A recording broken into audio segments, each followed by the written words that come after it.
नमस्कार, मैं doctor Yogeshwar Shukla, cancer surgeon Bhopal से। हम इस चैनल पर बात करते हैं कैंसर के बारे में। मुंह का कैंसर हम सब जानते हैं, बहुत कॉमन है। तंबाकू उसका इकलौता सबसे बड़ा कारण है। हमारे चैनल में भी बहुत बार सवाल पूछे गए कि साहब तंबाकू कैसे छोड़ें। तो इसका हमेशा, जैसे मेरे ओपीडी में भी लोग आते हैं तो मैं जवाब देता हूं कि साहब विशेषज्ञ की हेल्प लें। सर्वप्रथम सेल्फ मोटिवेटेड रहें, नहीं कर पा रहे हैं तो विशेषज्ञ के पास जाएं। विशेषज्ञ कौन? साइकाइट्रिस्ट होते हैं, डी एडिक्शन स्पेशलिस्ट होते हैं, जिनके पास जाएं। लेकिन लोग जाते नहीं हैं। क्यों नहीं जाते? डरते हैं, घबराते हैं, इतनी मान्यताएं हैं कि साहब वो तो पागलों के डॉक्टर हैं, जैसा कि हमारी सोसाइटी में व्याप्त है। तो इसलिए लोग जाने से कतराते हैं और लोगों की हेल्प नहीं लेते हैं। तो आज हम इस वीडियो में और अगली सीरीज़ में ये लेने वाले हैं। हमारे साथ एक डी एडिक्शन स्पेशलिस्ट और साइकेट्रिस्ट डॉक्टर रचना गुप्ता रहेंगी, जिनसे हम डिस्कस करेंगे किस तरीके से तंबाकू छोड़ी जा सकती है और किस तरीके से हम उनकी मदद ले सकते हैं। नमस्कार।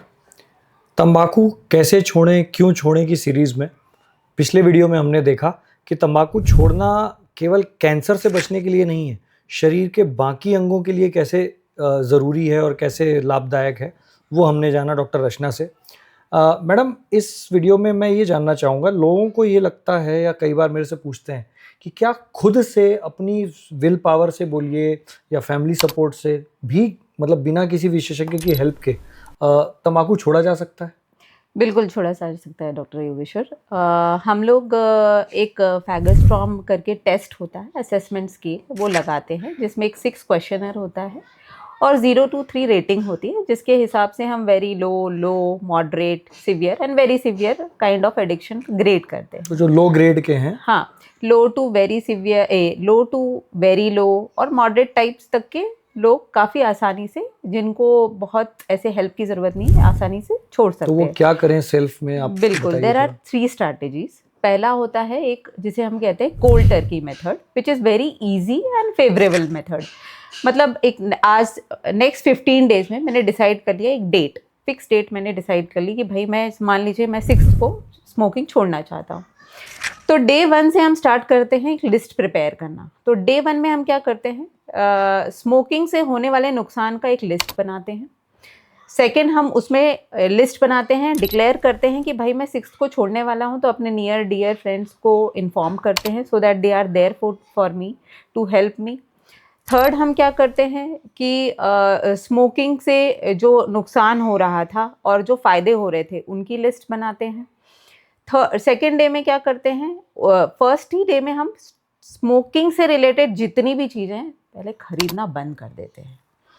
सेकेंड डे में हम करते हैं कि भाई एक रिलैक्सेशन टेक्निक, जिसे हम कहते हैं, हमारे लिए रिलैक्सेशन क्या है, या म्यूज़िक, मसाज लेना, योगा तो हर करना, इंसान का अलग हो सकता है। हाँ, तो उसकी एक लिस्ट बनाते हैं जो मेरे लिए है। अगर मैं क्विट स्मोक कर रही हूँ तो मैं स्मोकिंग की जगह सिगरेट में अपने हाथ में क्या होल्ड करना चाहूँगी या क्या बनाऊँगी, उसकी लिस्ट बना आपने एक बार एक पेशेंट के बारे में बताया था, वो प्लीज बताइए। वो बिल्कुल, हाँ, कि उसकी वाइफ क्या करती थी, उसका सुबह वाला क्रेविंग बहुत था, तो उसने गाजर के छोटे छोटे पीसेस बना के रख लिया था और वो हमेशा रोज सुबह जाके उसे गाजर दे देती थी, to just to distract, to delay that impulse, वो क्रेविंग जो होती है वो एक।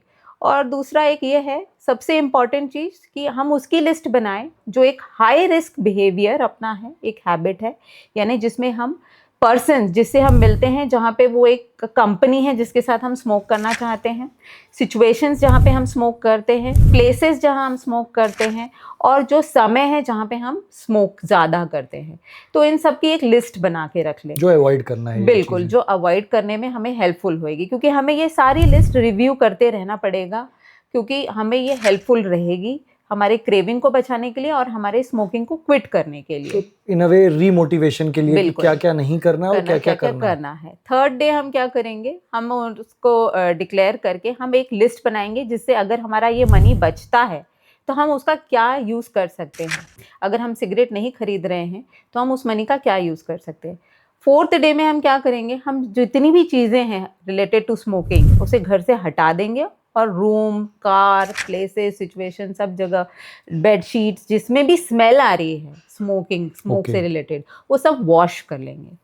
Fifth day, the day before you quitting, 6th को जैसे हम क्विट कर रहे हैं, तो हम एक दिन पहले अपना ब्रश करके अच्छे से पूरा माउथ क्लीन करके, जो कोई भी स्मोकिंग का स्मेल या कोई भी एक चीज़ ऐसे जैसे हमें जो याद ना दिलाए, उसको ये करके हम 6th डे बैठ के डिक्लेयर करेंगे और हम कंप्लीटली उसे छोड़ देंगे। ऐसा नहीं है कि मैंने 1 पफ ले लिया कि 2 पफ ले लिया, ऐसा बिल्कुल नहीं करना है। कंप्लीटली नो सिगरेट हमें स्मोक करना है या no consumption of tobacco. Basically जैसा आप सिगरेट ले बता रहे हो, सेम चीज hold good for gutkha as well, बिल्कुल कि अगर सेम, क्योंकि कैरेक्टर्स भी सेम है, चीजें भी सेम है, मुंह में यूज होता है, एग्जैक्टली। तो वो सारे बेसिकली एनवायरनमेंट से अलग होना है जहाँ पे हम बिल्कुल। उसका कंजम्पशन करते हैं, यूज करते हैं, और कोई भी ऐसी चीज जो उसका याद दिलाती है उससे दूर रहना है, बिल्कुल और बिल्कुल। उसके फायदे अपने को लेने हैं। तो इस तरीके से, अच्छा ये तो हो गया पर्सनल, इसमें फैमिली कैसे सपोर्ट दे सकता अब है? यही होता है कि अब दूसरा मैं ये बोलती हूँ पेशेंट्स को कि भाई डेफिनेटली सबको प्रॉब्लम्स होती हैं, जो अब हम प्रॉब्लम्स को कैसे प्रिवेंट करें। जैसे फर्स्ट प्रॉब्लम क्या है, क्रेविंग,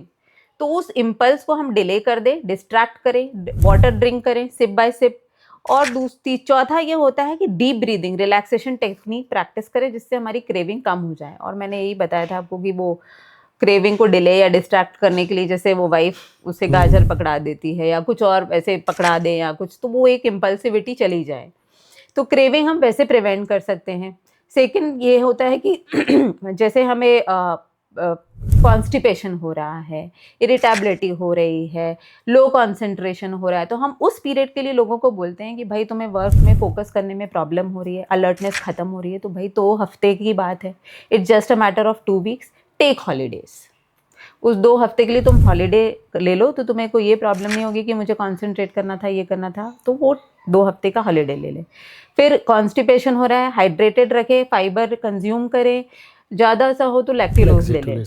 डिजीनेस हो रहा है, चेंज पोजीशन करें, हाइड्रेशन मेंटेन करें, ये सारी चीज़ें प्रैक्टिस करें। थर्ड डे में जो उन लोगों को मैक्सिमम प्रॉब्लम होता है आफ्टर क्विटिंग, तो उस चीज़ों को प्रिवेंट करने के लिए हम जो लिस्ट बनाए हैं उसको रिव्यू करें। भाई मैं क्यों छोड़ना चाहता था, what are the problems I was facing, तो रीइंफोर्स करना, रीइंफोर्स करें। और अपने जितने भी लोगों की लिस्ट बनाई थी, हम उनको डिक्लेयर जिन्हें किया था उन फ्रेंड्स को कॉल करें। जब भी हम इरिटेबल हैं या प्रॉब्लम में हैं तो कॉल करें, सो दैट सपोर्ट सिस्टम है, कितने सारे सपोर्ट ग्रुप्स हैं जिसमें हम ज्वाइन हो जाएं तो हमें एक मोटिवेशन मिलेगा। सो इस तरीके से हमें जस्ट बैठकर 2 हफ्ते निकालने हैं। 2 हफ्ते निकल जाने के बाद हमें ना क्रेविंग होएगी, ना ये सारे सिम्टम्स आएंगे, तो it's just a matter of 2 weeks, we can definitely leave. Second method होता है टेपरिंग मेथड। जैसे मान लीजिए मैंने 20 सिगरेट में कंज्यूम कर रहे हैं पर डे, कोई भी पेशेंट अगर 20 सिगरेट पर डे कंज्यूम कर रहा है तो एक फिक्स्ड फ्रीक्वेंसी से उस सिगरेट को हम कम करें पर डे।